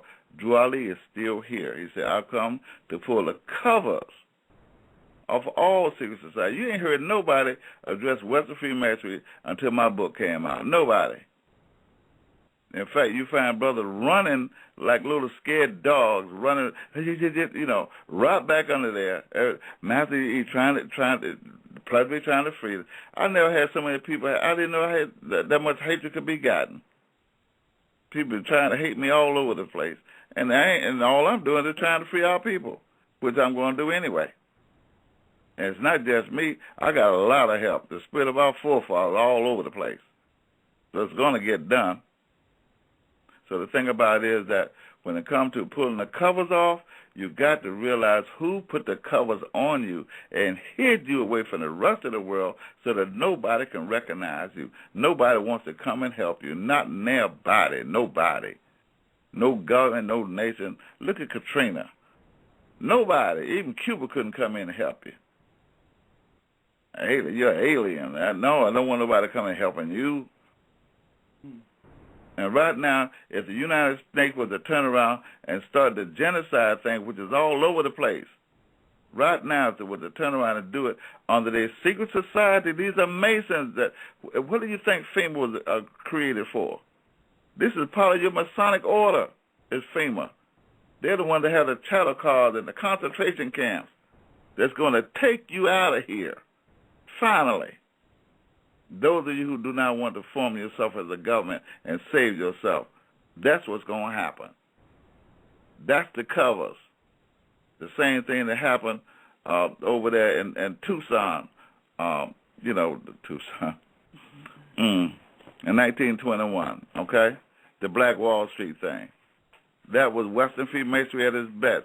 Where do you think the word picnic came from? That's Western Freemasonry at its best, okay? And they keep killing you, and it's a secret.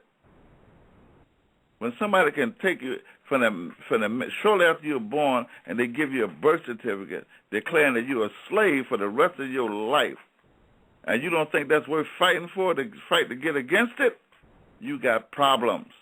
That's the covers. When you go get married, and the minute you sign that marriage license, you go to a preacher who has been empowered by the very state, and that marriage license says that, all right, now we own you and the children you're going to have. They're ours too. They're wards of the state, and we own you, yes, yes, too. Through the marriage license, and you agreed to it. You signed yourself into it, you and your wife, such as it be. Anyway, Tarhaka, you there, Mo? I'm still here. Oh, okay. I'm still here. Now, I'm going back in area code 229. We coming back to you, but let me hold on because I still see we have area code 118 still have the hand raised, so I'm going to open up the line again. Area code 118. Tell us who you are, where you're calling from, what's your question or comment. 118. You're breaking up. We cannot hear you. I'm going to have to mute you.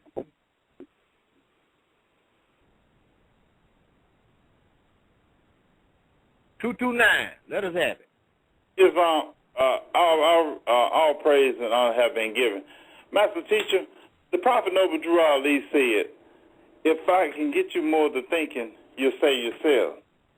He also said, I brought you everything it takes to save a nation, not taking to save ourselves. Then he said, all Moorish Americans must keep the heart and mind pure with love and the body clean with water. A lot of people would say, after all what the Europeans have done to them, why we need to be doing all of this, all these kind and divine things?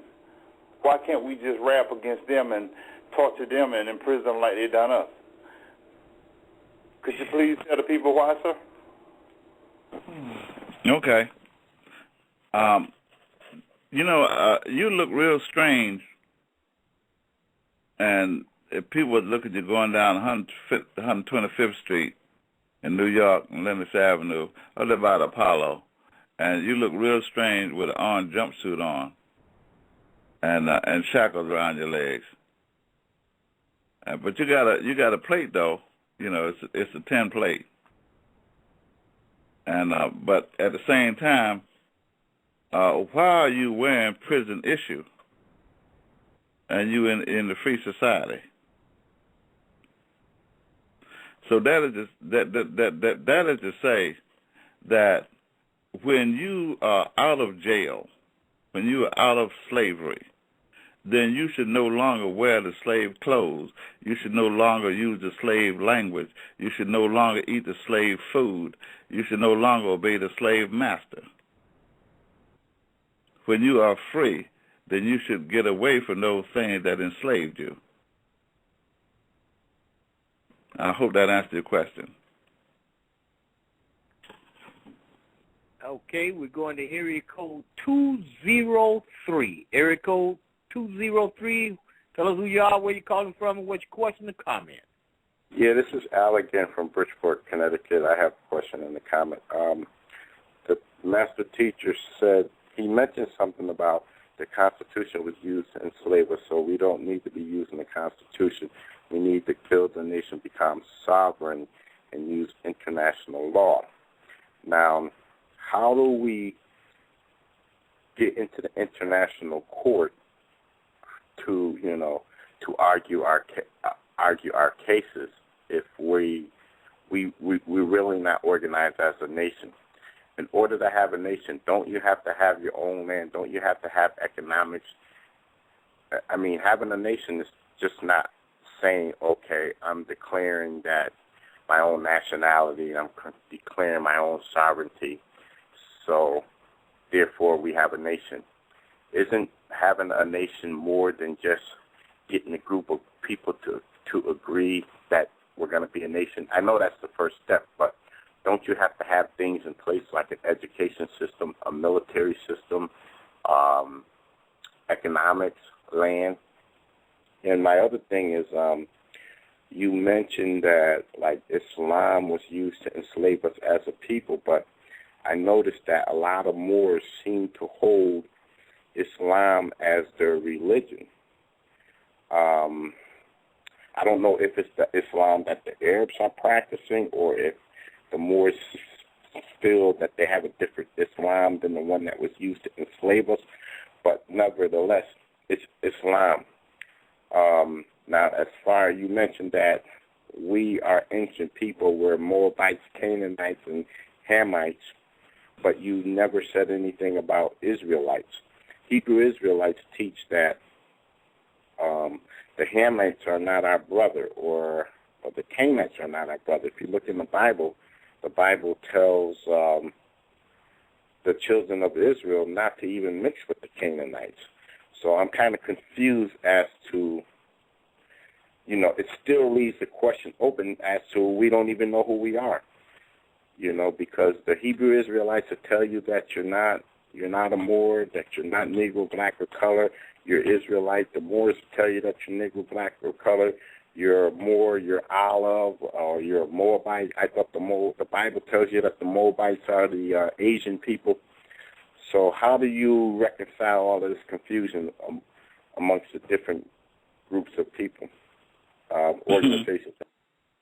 Okay, Divine and Grand National Chairman, could you answer that for the brother? Okay, that's that second question. I wish you'd have kept that one because that's sort of vast there. But the thing about it is, what you're speaking about, when you come to, you're talking about some religious tenets now.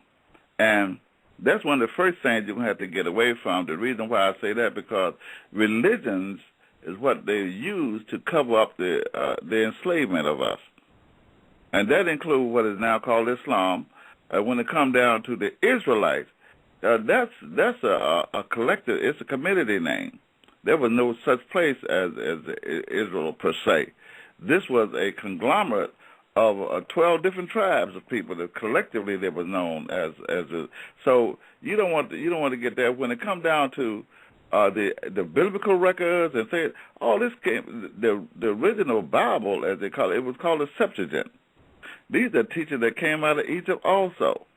The best way to look at the Bible is look at the laws of Mayat if you really want to know what the Bible is really all about, because they have contaminated those laws so much that you wouldn't recognize right now if you were to look at them. And when it comes down to true Islam, our people is no darn position to make a distinction as to what Islam is and what it is not. How can you determine what Islam is? You don't know who you are.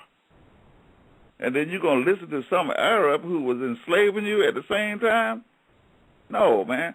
So this is the reason why, getting back to your first question, well, we have our own constitution, which is required by law for any government of any nation of people to have. Your constitution is your real substance of that embodies you as a people. So what I want you to do, I want you to go to my website, well, one of them anyway. Then again, it's on both of them. I'll go to MoorishAmericanGov.org. That's MoorishAmericanGov.org.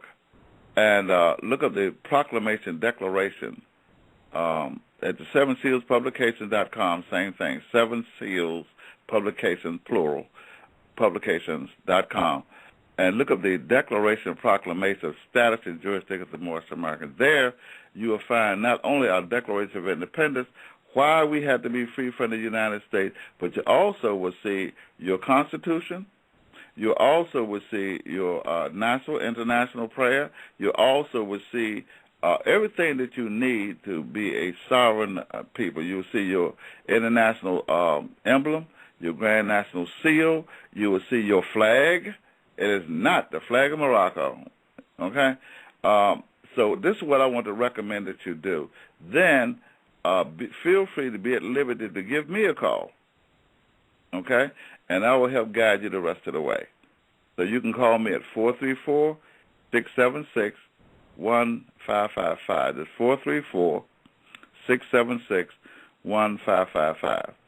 But as far as these other books are concerned, other religions are concerned, and this is not saying it with any disrespect to any of them, but the same people that used to enslave you, these people are not interested in freeing you. You got to do that on your own. So don't look towards the Masjid for somebody there to teach you who you are. It's not going to happen. Okay? Ain't no sense in going over to the synagogue and think somebody going to be there that's going to love you so much with your Israeli self that they're just going to free you. It's not going to happen. Okay? And you know good and well not to try nothing with the cross on it, because they don't mean you no good either. So it's up to you. Follow the God of your forefathers. Follow your ancient ones.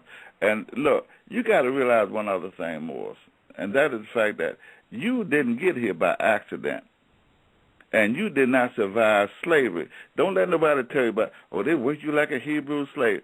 A Hebrew wouldn't stand a snowball chance in hell here in the United States, but we did. So that means that we got some divine intervention, some divine security about us. There's something historically sound about us that cannot be defeated, even by the European pale-skinned nations of Europe and all the religions on earth. And all of them come out of Africa except for Christianity. So this is what I have to say about that. Look for your own. Look for what's got your name on it. It belongs to you. Use it. Islam. Okay, Divine Minister and Grand National Chairman, I want to make mention of the fact that he is the author of two of the most fantastic books in recorded history, Noble Drew Ali, The Exhuming of a Nation. You can also get that at MoorishAmericanGov.com or Seven Seals Publications. .com. That's MoorishAmericanGov.org and Seven Seals Publications.com. That is Noble Drew Ali, The Exhuming of a Nation. It's a 700-page book, and that gives you the entire breakdown and also the Book of Ali. And you can get both of these books right there at these websites. Also, you must do a follow-up because, see, it's not enough to just put your information and register on the census. You're going to have to eat. You're going to have to be fed. And the way you get that, and I'm there, I try hard. It is every week, 7 days a week, starting at 7:30 p.m. Eastern Standard Time. You dial in at 760-569-7100, and the access code is 43796. And you press the pound key, and you're registered there.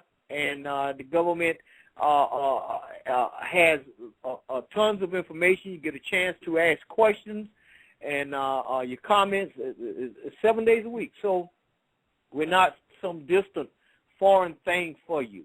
We're right there at your disposal so that we can gather the remnants of our people and do what we have to do. We only have 5 minutes left. Grand National Chairman, I'm sorry I didn't get a chance to get to everybody, but we are going to come back again and be getting some more of this information out to you. And I want to say thank you, Grand National Chairman, for being on this broadcast and bringing this information out in regards to the Masons of African descent and giving us the background information and everything. And for those of you who have been here and participated in this discussion, I certainly thank you. And we'll move into the close of the broadcast. I want to say, for those of you who are interested in what's going on inside the United States of America Corporation, you can contact me at area code 904-303-9061, and I'll give you my free articles, the 14th Amendment Exposed, as well as the Commerce Game, and we also have the library that you can access for your individual studies during the times that you're not in the government, and so that you will have information concerning your history, your culture, all the background information is there, as much as I could muster up and put in there for your studies. And this is stuff that I have studied over the years, and it has enlightened me and brought me to the point where I am now, and that is being a divine minister for the Moorish American government and participating in the uplifting of my people. So, Grand National Chairman, you have any last words in the last couple of minutes before we close out?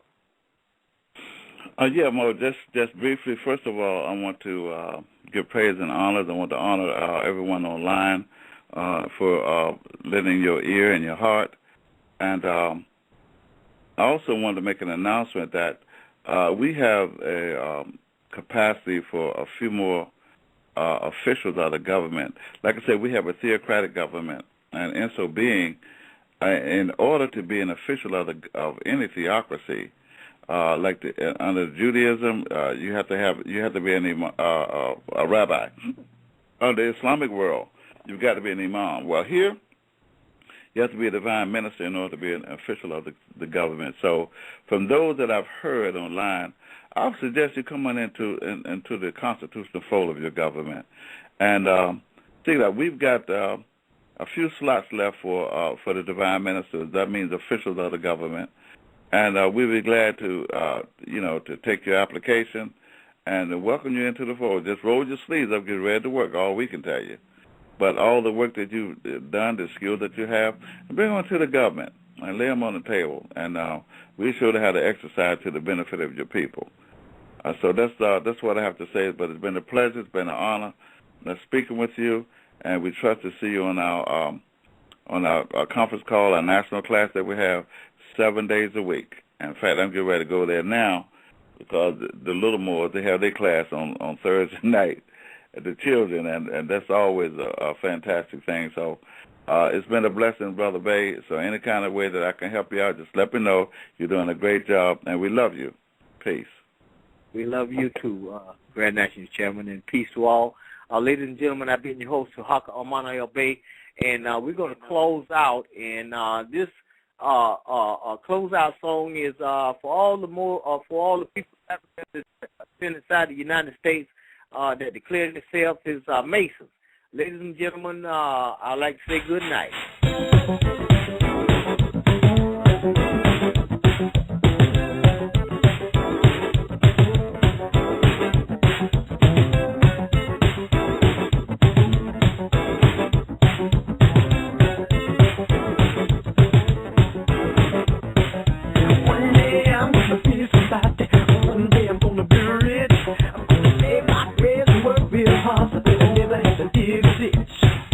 Only way I work at a car wash.